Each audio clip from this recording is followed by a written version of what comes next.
Hello बच्चों, तो आज हम यहाँ पर शुरू कर रहे हैं। पेपर डिस्कशन करना है आज हमें 29 जनवरी शिफ्ट 1 का। ठीक है, तो पेपर देखते हैं। स्टार्टिंग में पहला क्वेश्चन अपने पास क्या है। ठीक है, तो दोस्तों यहाँ पर अपने पास पहला क्वेश्चन है असर्शन रीजन पर बेस्ड, और यहाँ पर लिखा है असर्शन में कि time period of a simple pendulum is longer at the top of the mountain than that at the base of the mountain. मतलब कि जो टाइम पीरियड होता है दोस्तों, ठीक है, टाइम पीरियड का फॉर्मूला हमारे पास क्या होता है, थोड़ा सा इसको अच्छे से लिख देते हैं यहाँ। टाइम पीरियड का फॉर्मूला होता है 2 पाई डॉट में L बाई जी, राइट। तो बच्चों अगर हम बेस ऑफ द माउंटेन की बात करें यहाँ पर और यहाँ पर, ठीक है, टॉप पर, तो जैसे जैसे ऊपर जाएंगे ग्रेविटी घटेगी बच्चे, और अगर ग्रेविटी डिक्रीज होगी तो अगर टॉप की बात करें तो ग्रेविटी वहां पर डिक्रीज है तो मतलब टाइम पीरियड उसमें बढ़ जाएगा। ठीक है, तो time period of the pendulum जो होगा वो बढ़ जाएगा। ठीक है ना, टाइम बढ़ गया तो time period of the simple pendulum is longer at the top of the mountain. बिल्कुल सही बात बोल रही है। Then at the base of the mountain, बिल्कुल करेक्ट है। तो आपका ये हो जाएगा सेशन करेक्ट। बात करते हैं रीजन की, तो time period of a simple pendulum decreases with increasing the value of acceleration. बिल्कुल सही बात है, टाइम पीरियड घटेगा अगर एक्सेलरेशन ड्यू टू ग्रेविटी बढ़े तो, और यही वाला फॉर्मूला भी है यहाँ पर, है ना। तो ये भी रीजन भी बिल्कुल करेक्ट है। ठीक है बच्चों, तो आपके पास असर्शन भी करेक्ट है, रीजन भी करेक्ट है, और यही फॉर्मूले से बना है ये भी। ठीक है, या हम बोले कि जो बेस ऑफ द माउंटेन होगा इसमें ग्रेविटी ज्यादा है इसलिए टाइम पीरियड कम होगा, ऑब्वियसली। ठीक है, तो यहां पर वही बोला है कि time period of a simple pendulum decreases, time period decreases when acceleration due to gravity increases. Okay, तो बच्चों बोथ असर्शन रीजन करेक्ट है और रीजन भी करेक्ट एक्सप्लेनेशन है, तो आप आंसर लगाएंगे both assertion reason are correct and reason is the correct explanation of assertion, मतलब ऑप्शन नंबर 1 इसका करेक्ट आंसर हो जाएगा। ठीक है, तो बच्चों अब आगे बढ़ते हैं, नेक्स्ट क्वेश्चन की ओर चलते हैं। यहाँ पर लिखा है the pair of physical quantities. देखिए यहाँ पर क्या लिखा है, the pair of physical quantities not having the same dimensions is. ठीक है, तो वो पेयर सिलेक्ट करना है जिनका डायमेंशन सेम नहीं है। ठीक है ना, not having the same dimension. तो बच्चों डायमेंशन सेम नहीं होना चाहिए। सरफेस टेंशन और इंपल्स, तो देखिए बच्चों सरफेस टेंशन की बात करें ना, तो सरफेस टेंशन हमारे पास होता है बच्चों फोर्स अपॉन में लेंथ। ठीक है, तो ये हो जाएगा एक तरह से न्यूटन वाला पार्ट है ये। ठीक है, ये न्यूटन वाला है और ये पर मीटर वाला बन जाएगा। या हम अगर बात करें तो ये होता है हमारे पास M L T minus two upon में एल, तो मतलब हो जाएगा बच्चों एम टी माइनस टू, है ना। ये बना है किसका चीज, ये बना है हमारे पास अभी सरफेस टेंशन का। अब बात कर लेते हैं दोस्तों इम्पल्स की। तो इम्पल्स क्या होता है दोस्तों, इम्पल्स मतलब चेंज इन मोमेंटम, और चेंज इन मोमेंटम को हम लिख सकते हैं एफ डी टी, है ना, एफ इंटू टाइम का प्रोडक्ट। तो दोस्तों यहां पर अगर हम बात करें तो फोर्स इंटू टाइम, ठीक है, तो फोर्स हमारे पास बनेगा M L T minus two, और इंटू यहां पर बन जाएगा बच्चों टाइम, मतलब ये हो जाएगा M L T minus one. बच्चों ये देख सकते हैं कि ये दोनों सेम नहीं है, तो क्वेश्चन में यही पूछा गया है कि किनका सेम डायमेंशन नहीं है, तो इन दो का सेम डायमेंशन नहीं है, मतलब ये तो आंसर करेक्ट है।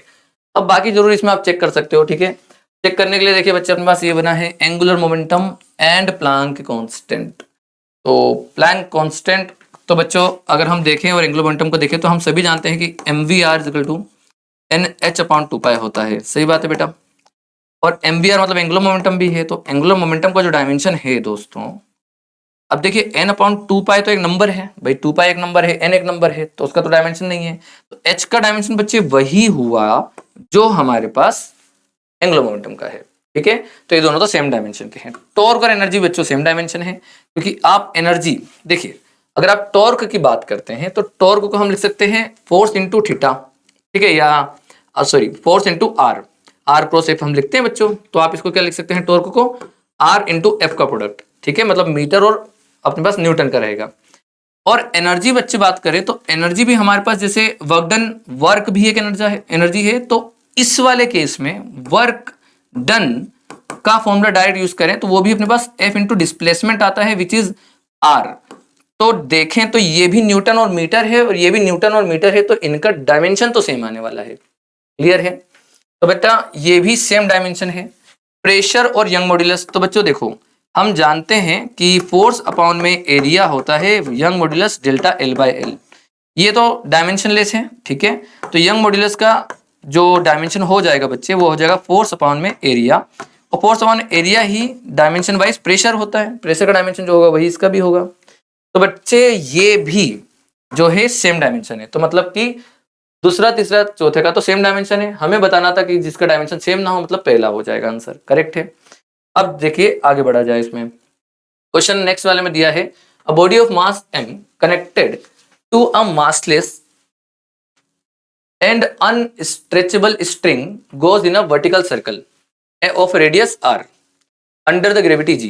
The other end of the string is fixed at the center of the circle. If velocity or at the top of the circular path is n times of root gr, where n is greater than 1, then ratio of kinetic energy of the body at the bottom to that of the top of the circle. देखिए क्या बोला गया है इसमें समझाते हैं। अब एक बॉडी है एम मास की जिसको कनेक्ट करा गया है अनस्ट्रेचेबल स्ट्रिंग से और जो कि वर्टिकल सर्कल में घूम रहा है। बोला है the other end of the string is fixed, मतलब ये कुछ इस तरह से इसको हमने इस तरह से गोल घुमाया हुआ है और जिसमें ये वाला एंड फिक्स है। अच्छा आगे क्या बोला है देखिए, if velocity at the top of the circular path, बच्चे यहाँ पर जो है ना top of the circular path, इसमें बच्चे आपसे बोला जा रहा है, इसमें बच्चे जो आपसे बोला गया है, देखिए आप एक सेकंड इसको थोड़ा सा बच्चों, इसमें आप देख पा रहे होंगे कि जो इसकी वेलोसिटी है यहाँ पर के उसके बारे में क्या बोला हुआ है, the other end of the string is fixed centre पे if the velocity at the top of a circular path is n times of root G R. ठीक है ना बच्चे, ये वेलोसिटी दे रखी है तो बोला जहां पर n 1 से बड़ा है। ठीक है, तो बोला है then ratio of kinetic energy of the body at the bottom to the top of the circle. बेटा टॉप पर काइनेटिक एनर्जी कितनी है, तो बच्चों काइनेटिक एनर्जी एट टॉप पर, तो बच्चों इधर क्या आ जाएगी हाफ एम बी स्क्वायर। ठीक है, तो हम लिखेंगे हाफ एम और वेलोसिटी का स्क्वायर इसका स्क्वायर हो जाएगा, मतलब कितना हो जाएगा एन स्क्वायर जी आर। ये तो आप करेक्ट है, समझ गए होंगे, राइट। अब बात करते हैं जब ये बॉटम पे आ जाएगा तो बच्चों हम एनर्जी कंजर्वेशन लगा देते हैं इसके और इसके बीच में, तो जब वो इधर से इधर आएगा बच्चों तो इसकी पोटेंशियल एनर्जी घटेगी तो काइनेटिक एनर्जी बढ़ेगी, सही बात है। तो इसकी बच्चों इस समय पे जो काइनेटिक एनर्जी हो जाएगी फाइनल काइनेटिक एनर्जी जो हो जाएगी इसकी बेसिकली वो इसकी इनिशियल काइनेटिक एनर्जी प्लस जो उसने अभी नीचे चला है, मतलब पोटेंशियल एनर्जी जो घटी उसी से काइनेटिक एनर्जी बढ़ी, तो mg इंटू 2r, इतना ही तो बढ़ेगी काइनेटिक एनर्जी फाइनली, इसमें इतनी हो जाएगी। तो बेटा काइनेटिक एनर्जी इनिशियल कितनी है वो तो ये रही और फाइनल इतनी है, तो इन दो को एड अप कर दीजिए। ठीक है, तो इसको मैं थोड़ा सा ऊपर यहाँ पर लिख दे रहा हूँ, काइनेटिक एनर्जी जो इनिशियल है वो है बच्चे half M N square G R plus M G 2r, दोनों का सम कर दीजिएगा बच्चों। तो यहां से ना एम जी आर ये बाहर निकाल लीजिए आप, ठीक है, और हाफ भी बाहर निकाल लेते हैं, इसमें हाफ एम जी आर बाहर निकाल लीजिए, तो हाफ एम जी आर मैंने बाहर निकाल लिया बच्चों। तो यहाँ क्या बच रहा है देखिएगा, एम जी आर और हाफ है ना बाहर निकाल, तो एन स्क्वायर यहाँ बचेगा। ठीक है, और प्लस और इसमें क्या बचेगा बेटा प्लस, देखिए यहां पर ना हाफ निकालेंगे तो 2 मल्टीप्लाई हो जाएगा यहाँ पर, और 2 पहले से था तो मतलब 4 हो जाएगा इधर, तो यहाँ पर अपने पास ये बन गया और यहाँ पर ये बन गया। अब इन दोनों का रेशो बोला है, ऊपर क्या रखना है kinetic energy of the body at the bottom, तो भाई बॉटम आएगा ऊपर और टॉप आएगा नीचे। ठीक है, तो बच्चे बॉटम पे क्या थी बताइए, बॉटम पे मतलब ये वाली, ठीक है, यही kinetic energy at the bottom है, तो बॉटम पे कितनी है ये रहा, लिख दीजिए ऊपर M G R by 2 square plus 4 upon में टोटल टॉप पर मतलब half M G R into N square. सही है, देखिए सही है। अब दोस्तों बस यहाँ पर कटपिट कर दीजिए, M G R by 2 M G R by 2 कटेगा तो आंसर क्या आ जाएगा N square plus 4 divided by N square. सही बात है, एन स्क्वायर प्लस 4 अपॉन में एन स्क्वायर यहाँ पर ऑप्शन नंबर 4 पे आ रहा है बच्चों, तो ये आपका आंसर करेक्ट हो जाएगा, ऑप्शन नंबर 4 करेक्ट है। चलिए तो अपन बच्चे चलते हैं नेक्स्ट क्वेश्चन की तरफ। ठीक है, तो यहां पर आपसे बोला गया है for the circuit shown below, ठीक है, ये आपके पास सर्किट है एक, इक्विवेलेंट गेट बताना है। बहुत ही इजी सा सवाल, बहुत इजी सवाल। ठीक है, आइए देखते हैं कितना बहुत इजी मिलेगा। लॉजिक गेट का सवाल मिल गया, मतलब सबसे इजी क्वेश्चन। तो बच्चे ये ए है, तो बेटा ये ए हो गया, ये बी मतलब ये बी हो गया, ये बी हो जाएगा, ये बी इधर कनेक्ट होकर इधर आ रहा है तो ये बी हो गया, और ये ए यहाँ से ए रहेगा, ये ए रहेगा, ए रहेगा, ए रहेगा, यहाँ पर ए आ जाएगा। करेक्ट है यहाँ तक, सही है। अब दोस्तों ए बी और यहाँ पर नेंड गेट है, तो यहाँ पर बच्चों पहले तो मल्टीप्लीकेशन हो जाएगा ए बी और नोट इसको बार बना देगा, तो ये आ जाएगा ए बी बार। करेक्ट है, और यहाँ पर बन जाएगा बेटा ए प्लस बी का बार। करेक्ट, ये तो सभी को समझ में आ गया होगा भाई, ये नोर बन गया, ये नेंड बन गया। अब इन दोनों का यहाँ पर क्या होगा बच्चों, नेंड करना है इन दोनों का, तो मल्टीप्लीकेशन और उसके बाद नोट लगाना है, मतलब बार लगाना है टोटल का। तो पहले तो करो मल्टीप्लीकेशन, ठीक है, पहले करो मल्टीप्लीकेशन। यहाँ जो y मिलेगा, y की वैल्यू क्या आ रही है दोस्तों, तो y की वैल्यू आ रही है ए बी बार, ठीक है। इसके साथ मल्टीप्लीकेशन दिस, मतलब हो जाएगा, इसको मैं ऐसे लिख देता हूं, ये हो जाएगा a प्लस बी का बार, ये ऐसा, और फिर टोटल का होल बार, है ना। ये तो हुआ मल्टीप्लीकेशन, ये तो हुआ एंड का ऑपरेशन, ये एंड का ऑपरेशन है। अपने को तो एंड का चाहिए ना, एक नोट लगाना है ना, तो नोट लगा दिया, करेक्ट है। अब बच्चों अपने पास डी मॉर्गन थ्योरम क्या कहती है, break the line change the sign, सही बात है। तो break the line change the sign, direct answer खत्म। देखिए कितना इजी बन गया, ये ए बी का डबल बार बन जाएगा और ए प्लस बी का बार तो पहले से था, ब्रेक लाइन करी तो ये वाला हो जाएगा। अब दो बार बार होने का क्या मतलब होता है, ए प्लस, भाई दो बार बार हट गया वो, तो सर इसको नीचे लिख देते हैं, तो ये हो जाएगा A B plus B, correct है। बस बच्चे अब इसको आप क्या कर दीजिए, इन दो को कॉमन निकाल लीजिए, तो ये हो जाएगा ए ब्रैकेट बी प्लस 1 और प्लस बी। तो बेटा आप खुद बताइए, 1 में कभी भी अगर आप b ऐड करते हैं तो b की वैल्यू 0 होगी या 1 होगी, सीधी सी बात है भाई, 0 या 1 होगी। अब 0 में ऐड करूं 1 के साथ, चाहे 1 ऐड करूं 1 के साथ, आंसर तो ऑपरेशन में 1 ही आने वाला है, तो ये तो 1 हो गया, और यहां पर 1 इंटू ए तो a ही हो जाएगा, तो a प्लस बी बन गया अपने पास बेटा। तो ये हमारा इसका आंसर होना चाहिए a प्लस बी, और a प्लस बी का मतलब बच्चों क्या होता है, ओर गेट, सही बात है क्या। तो ओर गेट आ जाएगा इसका आंसर, मतलब कि ऑप्शन नंबर 2 जो होगा इसका एकदम करेक्ट आंसर होगा। चलते हैं नेक्स्ट क्वेश्चन की तरफ बच्चों। तो यहाँ पर नेक्स्ट क्वेश्चन में दिया गया है असर्शन रीजन टाइप का क्वेश्चन है, बहुत बढ़िया, अच्छी बात है। तो क्वेश्चन में लिखा है emission of electron in photo electric effect can be suppressed by applying a sufficiently negative electron potential to the photo emissive substance, ठीक है, बहुत अच्छे। और रीजन लिखा है a negative electric potential which stops the emission of electron from the surface of a photo emissive substance varies linearly with frequency of the incident radiation. देखो बच्चों ये तो बिल्कुल करेक्ट है, सेकंड वाला अगर आप पढ़ेंगे तो ये बिल्कुल करेक्ट मिलेगा। क्या लिखा है कि नेगेटिव इलेक्ट्रिक पोटेंशियल जो होता है, ठीक है, वो होता है which stops the emission of electron, जो इलेक्ट्रॉन को रोकता है, जो एमिशन ऑफ इलेक्ट्रॉन इसको रोक रहा है, और from the surface of a photo emissive substance varies linearly with frequency. तो बच्चों हम यहाँ पर कहीं ना कहीं बात कर रहे हैं कि भाई ये जो नेगेटिव इलेक्ट्रिक पोटेंशियल है, या हम बोले स्टॉपिंग पोटेंशियल है, बेसिकली स्टॉपिंग पोटेंशियल, तो वो फ्रीक्वेंसी के साथ लीनियरली वेरी करता है। तो बच्चों हम जानते ही हैं कि भाई मैक्सिमम काइनेटिक एनर्जी जो होता है वो क्या होता है, एच न्यू माइनस 5। और ये कहना भाई, अपन ये कहना तो बिल्कुल गलत नहीं है कि काइनेटिक एनर्जी मैक्सिमम को ही रोकना चाहते हैं हम, वही स्टॉपिंग पोटेंशियल काम, उसी को भाई बोलते हैं स्टॉपिंग पोटेंशियल का काम क्या है कि मैक्सिमम काइनेटिक एनर्जी वाले इलेक्ट्रॉन को रोक देना, ठीक। तो हमने बोल दिया कि ये जो है ये है E times of V stopping potential. तो यहां से अगर आप देखेंगे तो स्टॉपिंग पोटेंशियल जो है न्यू पर डायरेक्टली डिपेंड करता है, करेक्ट बात है। तो linearly varies linearly with frequency, क्या बात सही है, क्या लीनियरली वेरी कर रहा है क्या, बिल्कुल सही बात है। तो ये रीजन का जो स्टेटमेंट है वो तो करेक्ट है। अब मैं आपको असर्शन के बारे में बता रहा हूं बच्चों, इसमें ना थोड़ा सा इसमें मुझे थोड़ा सा इसमें लग रहा है कि थोड़ा सा और लैंग्वेज सही होना चाहिए, अदरवाइज ये गड़बड़ हो जाएगा। कैसे, आप देखिए सुनिए, हम ये बोल रहे हैं, ध्यान से समझिएगा, emission of electrons in photo electric effect can be suppressed by applying a sufficiently negative electron potential to the photo emissive substance. अब इसको देखो, अगर कोई व्यक्ति पढ़े, वैसे तो इसका मैं आपको बता देता हूं कि ये कहना क्या चाह रहा है, पहले वो बता देता हूं, और फिर कोई भी इसको समझेगा तो क्या समझ सकता है मैं आपको वो भी बता देता हूं, ठीक है। हम लोग जब फोटो इलेक्ट्रिक इफेक्ट पढ़ते हैं तो जब लाइट इसमें मारी जाती है, ठीक है, तो इससे इलेक्ट्रॉन निकलता है, करेक्ट है। और ये हमारे पास ट्यूब बन गई, और ये हमारे पास इस तरह से बैटरी बना दिया, ठीक है। तो बच्चों ये हमारे पास बैटरी बन गई, है ना। अब यहां पर हम ये जानते हैं कि यहां पर बच्चों हम लोग ये जानते हैं कि पॉजिटिव इधर है तो इलेक्ट्रिक फील्ड इन जनरल इधर से रही तो इलेक्ट्रॉन को ये सपोर्ट करता है और इसको इधर टकरा देगा, सही। तो इसको बढ़ाने पर भाई जो इसकी जो फील्ड है वो ताकतवर बन जाएगी, पोटेंशियल बढ़ाया, और फिर ये इलेक्ट्रॉन उतनी ही ताकत से हिट करेगा, जल्दी जाएगा, तो फोटो इलेक्ट्रिक करंट बढ़ेगा, सही बात है। ये हमारा फोटो इलेक्ट्रिक इफेक्ट है। अच्छा, दूसरी बात यह है कि इलेक्ट्रॉन निकलता कैसे है।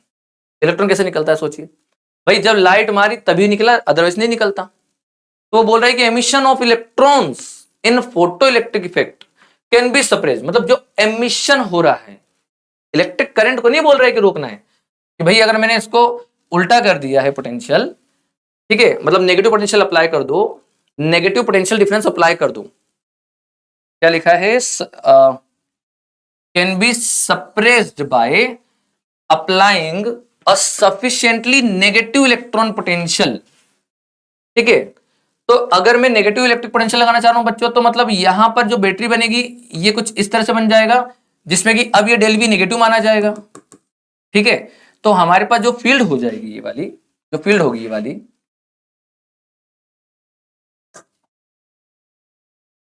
देखिए देखिए, अब जो फील्ड हो जाएगी क्या वो इस तरह से हो जाएगी, तो इलेक्ट्रॉन पे फोर्स पीछे लगेगा, करेक्ट है यहां पर। तो बोल रहा है कि इसको जब नेगेटिव पोटेंशियल डिफरेंस लगाया जाए, नेगेटिव पोटेंशियल डिफरेंस जब लगाया जाएगा तो इसमें इसको सप्रेस हो जाएगा, इलेक्ट्रॉन अब वहां पर कम पहुंचेंगे, ये बात सच है। इस तरह से अगर पढ़ा जाए तो आप इस वाले को सही बोल दीजिए, कोई दिक्कत नहीं है। क्या चीज पढ़ा है अपन ने, कि emission of the electron photo electric effect में can be suppressed by applying a sufficiently negative electron potential, ठीक है। सफिशिएंटली नेगेटिव इलेक्ट्रॉन पोटेंशियल लगा देंगे तो उसको सप्रेस कर देगा।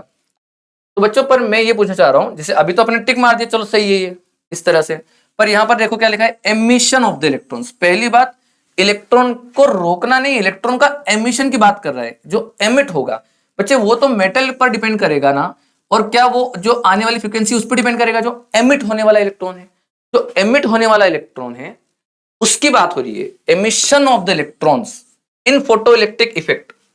अगर ये बात बोल रहा है कि एमिशन ऑफ द इलेक्ट्रॉन जो एमिट कर रहा है, तो उसमें कोई चेंजेस आएंगे क्या इसकी इलेक्ट्रिक फील्ड से? नहीं आएंगे भाई, उसको तो भाई उसकी फ्रीक्वेंसी से मतलब रहेगा, उस मेटल प्लेट की वर्क फंक्शन से मतलब रहेगा, बात समझिए आप, ठीक है। तो उस पर सप्रेस हो गया तो वो बड़ा गड़बड़ लगता है मुझे, तो मुझे लगता है कि उस हिसाब से अगर मैं पढ़ूं इसको, अगर बहुत अच्छे से समझूं कि एमिशन ऑफ द इलेक्ट्रॉन, जबकि इसको बोल देना चाहिए कि भाई चलो स्पीड को कम करना है या रोकना है, ऐसा कुछ बोल देता तो हम बोल देते कि भाई सप्रेस कर सकता है, कोई दिक्कत नहीं है स्पीड को, मगर एमिट करने वाली प्रॉपर्टी बोल बात कर रहे हैं हम, कि मेटल सरफेस में जो एमिशन ऑफ द इलेक्ट्रॉन होगा, ठीक है, वो इलेक्ट्रॉन का एमिशन इसकी बाहर वाली बैटरी अफेक्ट कर रही है, तो वो मुझे गड़बड़ लग रहा है, ठीक है। एक तो ये गड़बड़ है इसमें, तो इसलिए मैं इसके हिसाब से इसको गलत कर दूंगा, करेक्ट है। अब इसको मैं नए तरीके से वापस से पढ़ने जा रहा हूं, ठीक है। देखिए, जब मैंने उसको इस तरह से पढ़ा कि डेल्टा वी को नेगेटिव बोला है, ठीक है, तो और इसकी स्पीड को कम करने का समझा है मेरे माइंड में, तो मैंने इसका आंसर लगाया था भाई राइट कर दो, क्योंकि वो उसकी स्पीड को कम करता है। बट मैंने फिर इसको और अच्छे से टुकड़े में पढ़ा और अच्छे से समझ के पढ़ा, तो लिखा है एमिशन ऑफ द इलेक्ट्रॉन्स की बात हो रही है। तो एमिशन ऑफ द इलेक्ट्रॉन्स की बात हो रही है, तो भाई एमिट करना, जो एमिट कर रहा है ये फोटो इलेक्ट्रिक इफेक्ट में जो एमिट कर रहा है ये इलेक्ट्रॉन, वो सप्रेस होगा क्या? वो नहीं होगा ना, वो तो उस पर फ्रीक्वेंसी पर डिपेंड कर रहा है, ये वाली बात है। चलो खैर, अब अपन दूसरी बात करते हैं एक और तरीके से, ध्यान रखना मैंने क्या बोला है। मैंने आपसे कहा है कि अगर मैं इसको नॉर्मल तरीके से इस तरह से पढ़ रहा हूं कि भाई इलेक्ट्रिक पोटेंशियल डिफरेंस अप्लाई करा नेगेटिव, तो इलेक्ट्रॉन को आगे जाने में परेशानी होगी, इस तरह से मैंने इसको पढ़ा, जो कि नहीं लिखा है, इसमें लिखा है emission of the electron. Emission पे बात नहीं, ये तो रोकने वाली बात थी, अगर उस हिसाब से चलो तो सही हो जाता है, मगर ये लिखा क्या है इसने, एमिशन ऑफ द इलेक्ट्रॉन, तो इस हिसाब से मुझे दूसरी बार में गलत लगा है। और मैं इसको और भी थोड़ा सा डिटेल में पढ़ते हैं, देखिए है ना, इसको डिटेल में और भी अच्छे से समझते हैं अपन। देखिए क्या लिखा है, देखिए तो यहां लिखा है, अगर मैं लास्ट में तीसरी बार पढ़ रहा हूं कि emission of the electrons in photo electric effect can B can be suppressed by applying a sufficiently negative electric potential, electron potential to the photoemissive substance। क्या लिख रहा है, to the photoemissive substance, मतलब कि जिसमें जो फोटोन निकालेगा, ये फोटो एमिसिव सब्सटेंस मतलब जो इलेक्ट्रॉन भेज रहा है, निकाल रहा है, जिसमें लाइट मार रहे हैं तो वो इलेक्ट्रॉन निकाल रहा है। तो देखो क्या लिखा है कि bye applying sufficiently negative electron potential, इसको जब मैं नेगेटिव दे दूंगा, ठीक है ना, इसको मैं जब नेगेटिव दे दूंगा, आप खुद सोचिए, अगर इसको नेगेटिव दे दिया जाए, negative by applying sufficiently negative electron potential to the photo emissive substance. तो अगर मैं, फोटो एमिसिव कौन है इनमें बताइए, एमिट कौन कर रहा है, फोटो एमिसिव कौन है, फोटो एमिसिव ये है। तो फोटो एमिसिव सब्सटेंस को नेगेटिव देना, देखो एक एक चीज का मतलब बता रहा हूं मैं, फोटो एमिसिव सब्सटेंस को अगर आप नेगेटिव दे दोगे, इसको अगर आप नेगेटिव दे दोगे, तो भाई अब अगर ये नेगेटिव है तो ये पॉजिटिव हुआ, और ये पॉजिटिव हुआ तो फील्ड ऐसी हुई, ठीक है ठीक है, ये पॉजिटिव हुआ, ये नेगेटिव हुआ तो फील्ड ऐसी आएगी, इस तरफ आएगी फील्ड, इस तरफ आ रही होगी। और अगर इस तरफ की फील्ड है तो इलेक्ट्रॉन को तो वो सपोर्ट कर रही है, देखा जाए तो उधर जाने के लिए, बात सही है कि नहीं, तो इलेक्ट्रॉन को सपोर्ट कर रही है, पहली बात, जो हम सोच रहे कि इलेक्ट्रॉन की स्पीड को कम होगा तो वो सपोर्ट कर रही है, फर्स्ट थिंग।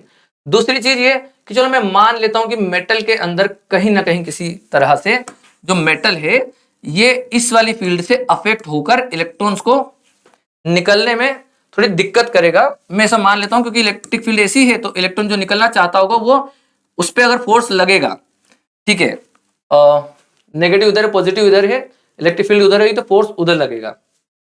हाँ, तो यहां पर अगर अपन बात करें, इसको अगर हमने इलेक्ट्रॉन को देखा, नेगेटिव इलेक्ट्रिक पोटेंशियल उसी को दे दिया, तो बच्चों वो तो हेल्प कर रहा है उसकी, एक तरह से नेगेटिव उसी को दे देंगे तो वो तो हेल्प करेगा निकलने में उसको। समझ में आ रहा है दिक्कत, कि अगर मैं इसको टुकड़ों में समझ के पढ़ता हूं तो नेगेटिव इलेक्ट्रॉन पोटेंशियल अप्लाई कर रहे हैं किस पर, फोटो एमिसिव सब्सटेंस पर, इस पर नेगेटिव अप्लाई कर रहे हैं। अगर मैं इसका लाइन सही मतलब पढ़ पा रहा हूं तो ये निकलता है कि अपन ने इसको नेगेटिव दे दिया और इसको दे दिया ना, तो बच्चों वो तो हेल्प कर रहा होगा, मैं तो ये बोल पाऊंगा। अब दिक्कत क्या है ना, कि इसमें लैंग्वेज का जो सुधार मुझे जो लग रहा था ना, वो ये होना चाहिए कि भाई यहां पर ना नेगेटिव इलेक्ट्रिक पोटेंशियल डिफरेंस भी आना चाहिए यार, ये लिखा हुआ हो ना कि negative electric potential difference apply करा जाए, तो मतलब इसका ये होता है कि बैटरी को नेगेटिव अप्लाई कर दिया। और अगर ये कहना चाह रहा है कि नेगेटिव पोटेंशियल अप्लाई करना, तो कई बार वो बच्चा इसमें क्या पढ़ लेगा, नेगेटिव इलेक्ट्रिक पोटेंशियल सिर्फ इसी को दे दिया आपने, गड़बड़ ये थी। नेगेटिव इलेक्ट्रिक पोटेंशियल डिफरेंस बोलना चाहिए जिससे कि वो इस तरह की बैटरी बन जाए, और आंसर जो है वो जो तुमने इधर बोला है फिर हम इसको करेक्ट कर पाए इसको, ठीक है। तो यहां पर मुझे ऐसा लगता है कि पोटेंशियल डिफरेंस हो तो ये ज्यादा बेटर होगा, और उसके कारण ये पूरा जो इनका स्टेटमेंट जो कहना चाहते हैं वो तब जाके सही होगा, अदरवाइज ये स्टेटमेंट गलत है। तो मेरा आंसर जो होना चाहिए अगर इस स्टेटमेंट को, तो कोई बच्चा इसमें मार सकता है कि भाई असर्शन फॉल्स और रीजन ट्रू है, ठीक है, ये भी स्टेटमेंट सही बच्चा बोल सकता है। और इसमें assertion is true but reason is false, या both assertion and reason true, इस तरह से एक इसका आंसर आ जाएगा और करेक्ट एक्सप्लेनेशन भी हो जाएगा। कब होगा बच्चों, जब मैंने बोला कि पोटेंशियल डिफरेंस रहे तो बहुत क्लियर लैंग्वेज समझ में आ जाएगी। तो बच्चों इसका आंसर मैं बोलूंगा कि 1 भी होना चाहिए, बट मैं बोलूंगा कि अगर कोई बच्चा इसमें बहुत अच्छे से लैंग्वेज को पकड़ के काम कर रहा है तो भैया वो पोटेंशियल डिफरेंस मतलब पोटेंशियल पढ़ के अच्छे से समझेगा, डिफरेंस नहीं होगा तो भैया वो अपना आंसर 4th वाला भी मारेगा, ठीक है। और यहाँ पर वैसे भी मैंने आपको बताया ही है, जैसे मैं आपको बोल भी रहा हूँ कि एमिशन पे फर्क नहीं आएगा, स्पीड पर फर्क आएगा, वो आप बोल सकते हो। तो एमिशन पे ज्यादा नहीं बोलना चाहिए कमेंट इसमें, है ना, इसकी डिटेलिंग वहां पर भी नहीं है एनसीईआरटी में। तो बेटा अपने पास आंसर अगर आएगा तो मैं तो बोल सकता हूँ कि भाई 4th वाला यहाँ पर करेक्ट है, अदरवाइज यहाँ डिफरेंस लिखा देंगे तो मैं बोलने के लिए रेडी भी हो जाऊंगा कि चलो ठीक है, कि यहाँ पर बच्चे आप पहला वाला भी टिक मार सकते हो, ठीक है। फिर अपन आगे बढ़ते हैं दोस्तों।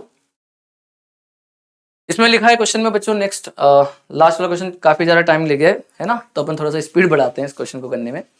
इसमें लिखा है बच्चों, एक इलेक्ट्रिक डायपोल है, डायपोल मोमेंट एक electric dipole of mass m है, चार्ज q है एंड लेंथ l है, placed in uniform electric field inode i cap. तो बच्चों एक इलेक्ट्रिक फील्ड है इनोड i कैप, ठीक है, इसमें एक डायपोल रखा है और उसको स्लाइटली डिस्प्लेस करते हैं अपनी इक्विलिब्रियम पोजीशन से और रिलीज कर देते हैं, तो time period of the oscillation क्या होगा। ओके, तो देखो दोस्तों, अगर मैंने इसको स्लाइटली डिस्प्लेस करा, इधर से थीटा एंगल कर दिया, ये डायपोल था, तो बेटा टॉर्क हम निकाल देते हैं। भाई टॉर्क उसमें लगेगा, कैसा कितना लगेगा बच्चों, p sin थीटा, और बच्चों मैंने स्लाइटली डिस्प्लेस करा है, ठीक है, तो हम जानते हैं कि theta is very small, theta is very small, ठीक। तो बच्चों टॉर्क कितना होगा, टॉर्क हो जाएगा अपने पास I अल्फा, तो I into alpha is equal to P E into theta. तो अगर मैं बात करूं बच्चों यहाँ पर, तो अल्फा जो आ रहा है दोस्तों वो कितना आ जाएगा PE बाय I। अब बच्चों मोमेंट ऑफ इनर्शिया बताइए आप इसका। मोमेंट ऑफ इनर्शिया क्या हो जाएगा? अगर इसका दिया है मास m, electric dipole of mass m, charge q, तो बच्चों और लेंथ l है, टोटल लेंथ l है और मास m है, दोनों चार्जेस का है ना। Charges electric dipole of mass m, charge q और मास m है बच्चों। तो बताइए इसका क्या आ जाएगा? तो इसका हो जाएगा मोमेंट ऑफ इनर्शिया पहले वाले मास का, इस वाले का मास का देखें तो m l/2 का स्क्वायर, ठीक है, ये हो जाएगा इस वाले का मोमेंट ऑफ इनर्शिया, और फिर इसका भी हो जाएगा तो डबल कर दिया अपन ने, करेक्ट है यहां तक, ठीक है, और इनटू थीटा। तो बच्चों ये जो बनेगा ये बन जाएगा आपके पास, देखिए ये हो रहा है P इंटू ई, या P की वैल्यू हम डाल देते हैं बच्चों Q E, Q into distance, तो डिस्टेंस कितनी है बच्चों? लेंथ L है, तो P is equal to Q into L into E upon में ये बन गया है ML स्क्वेयर, 2 से 2 कटेगा, एक 2 ऊपर आ जाएगा बेटा, तो 2 ऊपर आ गया इंटू थीटा, ये अल्फा आ गया, ठीक है। इसमें एक L से एक L कट कर दीजिए, तो ये बन जाएगा बच्चों अपने पास ओमेगा स्क्वेयर। तो ओमेगा स्क्वेयर की वैल्यू कितनी आई है बच्चे? 2QE/ml। तो टाइम पीरियड कितना आ जाएगा बच्चों? 2 पाई बाई ओमेगा, और आंसर आ जाएगा 2 पाई अंडर रूट, ओमेगा की वैल्यू डाल दीजिए बच्चों, तो आ जाएगा कितना? ओमेगा की वैल्यू डालेंगे तो ml/2QE, देख लीजिए बच्चों, है ना। तो ये इधर आ जाएगा 2QE नीचे, ml ऊपर, तो ये आपका आंसर आ रहा है। तो यहाँ पर आंसर हो जाएगा ml/2QE, तो 2QE नोड 2 पाई ml/2QE नोड, है ना। इसमें टाइम पीरियड पूछा है तो अपने पास टाइम पीरियड 2 पाई में ml/2QE नोड, ये आंसर आ जाएगा। ऑप्शन नंबर 2 इसका करेक्ट आंसर होगा। चलिए बच्चों नेक्स्ट क्वेश्चन की ओर चलते हैं, ठीक है। तो यहाँ लिखा है बच्चों a coil of area A and n number of tons is rotating with an angular velocity omega in a uniform magnetic field B about an axis perpendicular to the magnetic field। भाई मान लीजिए कि ये magnetic field है, ठीक है, ठीक है दोस्तों, और बोला ये गया है कि कोई एरिया A और नंबर ऑफ टन n है जो कि ओमेगा से घुमाया जा रहा है। तो भाई हम बोलेंगे कि कोइल हमारे पास, ये हमारे पास कोइल हो गई, ठीक है, और इसको बच्चों हम इससे घुमा दे रहे हैं, ठीक है। तो दोस्तों अब अगर मैंने इसको ओमेगा से घुमा दिया, या मैं ऐसा मान लेता हूँ कि ओमेगा से घुमा दिया, इसे हमने ले लिया ओमेगा से घुमा दिया, तो देखिए आगे पढ़िए क्या लिखा है कि परपेंडिकुलर लिखा था, about an axis perpendicular to B, भाई बी अंदर की तरफ है तो मैंने इसके परपेंडिकुलर घुमा दिया, सही एक्सिस ये ली। Magnetic flux phi and induce EMF E across it, इसमें इंड्यूस हो जाता है ई में, और फ्लक्स इसका मैग्नेटिक फ्लक्स फाई बोल दिया गया। तो बोला है at an instant when B is parallel to the plane of the coil. बच्चे देखो ये कोइल अभी इस तरह से रखी है, अब ये कोइल ऐसे होगी, टर्न होगी, इस तरफ आ जाएगी, सही बात है, ऐसे से ऐसे आएगी। तो ये बोल रहा है कि जब ये इसका प्लेन जो है मैग्नेटिक फील्ड के पैरेलल हो जाए, मैग्नेटिक फील्ड तो अंदर जा रही है और प्लेन भी पैरेलल हो जाए, मतलब ऐसा आ जाएगा, मतलब आपको दिखने में कुछ ऐसा दिखेगा ये थोड़ी देर बाद, है ना, और मैग्नेटिक फील्ड भी अंदर जा रही है और ये भी प्लेन इसी तरह से आ गया है। तो बच्चे इसमें देखा जाए तो थीटा जो है कहीं ना कहीं ओमेगा टी जो है, ठीक है, ये आपके पास π/2 हो चुका है ओमेगा टी की वैल्यू। तो देख बच्चे सबसे पहले तो हम आपको बताना चाहते हैं कि फ्लक्स क्या होगा इस इंस्टेंट पर। तो बच्चों जो प्लेन है वो इसी तरह से है और मैग्नेटिक फील्ड भी इसी तरह से जा रही है, तो अगर इसी तरह से मैग्नेटिक फील्ड जा रही है, प्लेन भी इसी तरह का है, तो फ्लक्स तो एक भी नहीं जाएगा, तो फ्लक्स कितना आ जाएगा? 0। फ्लक्स तो कितना आ जाएगा? 0। अब बात करते हैं अपन किसकी, इसमें ईएमएफ की। तो ईएमएफ बच्चों होता है, हम सभी जानते हैं, माइनस का d∅/dt। तो बच्चों पहले तो फाई बताओ, एट एनी एंगल जब वो होगा, जब वो चल रहा होगा, तो उसमें कितना फ्लक्स लिखेंगे। तो हम बोलेंगे बच्चों NAB ओमेगा NAB हो जाएगा इनटू, वैसे इसको अपन कुछ इस तरह से बना लेते हैं कि भाई थीटा एंगल बना रहा होगा, ठीक है, बी और एरिया वेक्टर थीटा एंगल बना रहे होंगे जब घुमा होगा, तो भाई फ्लक्स हो जाएगा BA cos थीटा। तो n टाइम्स ऑफ n, इसका नंबर ऑफ टर्न्स हो जाएगा BA cos थीटा, थीटा की जगह ओमेगा टी लिख देते हैं, थीटा की वैल्यू ओमेगा टी होती है बच्चे। यहाँ लिख देंगे तो बच्चों अपने पास कांस्टेंट क्या है, एन बी और ए, ये कांस्टेंट है तो बाहर निकाल लीजिए माइनस का एन बी ए, और कोस थीटा का डिफरेंशिएट कर दीजिए तो बच्चों कितना हो जाएगा, D by D T of किसका, कोस ओमेगा टी का। डिफरेंशिएट करेंगे बच्चे तो कितना आ जाएगा, कोस का आएगा माइनस साइन, सही बात है, और एक माइनस पहले से बाहर रखा है तो ये हो जाएगा प्लस का, तो एन बी ए ओमेगा इंटू ये आ जाएगा साइन ओमेगा टी। अब बच्चों देखो यहां बोला है कि ओमेगा टी जो थीटा है ना, जब वो ऐसे था उससे ऐसे हुआ, सही बात है, तो 90 डिग्री घूम गया है तो ओमेगा टी की वैल्यू पाई बाय 2 हो गई, तो ये वैल्यू कितनी हो जाएगी, 1 हो जाएगी, और 1 हो जाएगी तो आंसर क्या आ जाएगा, प्लस का एन बी ए ओमेगा, मतलब कि दोस्तों आंसर हो जाएगा फ्लक्स 0, ठीक है, फ्लक्स 0, और ये हो जाएगा एन ए बी ओमेगा, तो फ्लक्स 0 और ये में पाएगा एन ए बी ओमेगा, मतलब ऑप्शन नंबर 3 इसका करेक्ट आंसर होगा, करेक्ट है। तो बच्चों नेक्स्ट क्वेश्चन की ओर चलते हैं। यहां पर लिखा है eight the interface between the to materials having refractive indices n1 and n2 the critical angle for the reflection of an electromagnetic wave is theta 1c।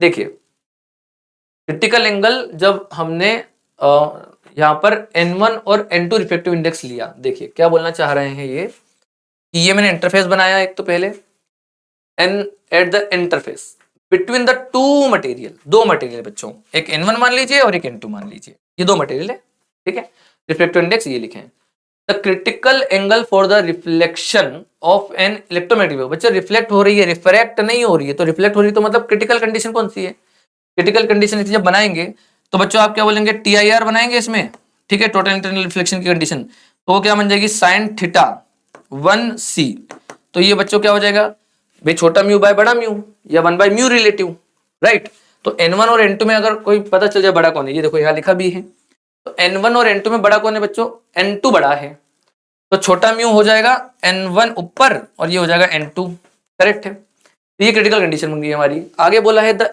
n2 material is replaced by another material having refractive index n3, जो कि इससे भी ज्यादा है, तो बच्चों अगर critical condition उसकी देखी जाएगी, ठीक है, थीटा 2c, तो वो हो जाएगा n1 बाय n3, ठीक है दोस्तों, n1 बाय n3 बन जाएगा वो, तो n1 बाय n3 लिख दिया हमने, ठीक है, eight the interface between n1 and n3। तो मटेरियल में उन्होंने कुछ कंडीशन दी है जैसे यहाँ पर लिखा हुआ भी है कि n2 बाय n3 की वैल्यू गिवन है, बहुत अच्छे, और साथ ही में एक फंक्शन यहाँ पर लिख के दिया है हमें, ठीक है, तो आइए इसको अपन नेक्स्ट पेज में चलते हैं लेके, या फिर हम चलो इसको इधर सोल्व कर देते हैं, देखते हैं। यहाँ पर लिखा है sine theta 2c minus sine theta 1c is equal to 1/2, एक ये दिया हुआ है बच्चे, 2c जानते हैं आप, 2c कितना है, तो 2c तो दिया है कितना, n1 बाय, इधर से अपन सोल्व कर रहे हैं तो ये कितना आ रहा है, n1 बाय n3, तो लिख दीजिए n1 बाय n3, ठीक है, थीटा 1c देख लीजिए बच्चों, 1c कितना है, n1 by n2, n1 by n2 लिख दिया इज इक्वल टू 1/2, करेक्ट है। अब दोस्तों यहाँ पर आपको दिया गया है कि भाई n2 bye n3 is equal to 2/5, तो मैं तो ये कहता हूं, ठीक है, कि हमें थीटा 1c चाहिए, वैसे तो इनका ये कहना है कि भाई साइन थीटा 1c चाहिए, थीटा 1c चाहिए, तो बेसिकली आपको n1 बाय n2 कहीं ना कहीं चाहिए, तो मतलब n3 नहीं होना चाहिए इक्वेशन में देखा जाए तो n3 को एलिमिनेट मार दीजिए आप, तो n3 की वैल्यू कितनी लिखेंगे यहाँ से आप, n3 हो जाएगा यहाँ पर जाएगा तो 5/2 टाइम्स ऑफ n2। अच्छा आप दिमाग में समझ रहे हैं क्या कर रहे हैं अपन, कि n3 को मैं यहाँ पर डाल दूंगा तो n1 n2 की पूरी इक्वेशन बनेगी, उसमें से n1 बाय n2 निकालने की कोशिश रहेगी, दैट्स इट, ये हमारा आंसर आ जाएगा। ओके, तो अपन ने डाल दिया n3 की वैल्यू यहाँ पर 5/2 हो जाएगा, तो ये हो जाएगा 2/5, ठीक है, n2, तो ये हो जाएगा n1 बाय n2 और minus n1 by n2 is equal to 1/2, correct है। तो बच्चों यहाँ से n1 बाय n2 कॉमन निकाल लीजिए, तो n1 बाय n2 ये हो जाएगा 2/5 माइनस 1 इज इक्वल टू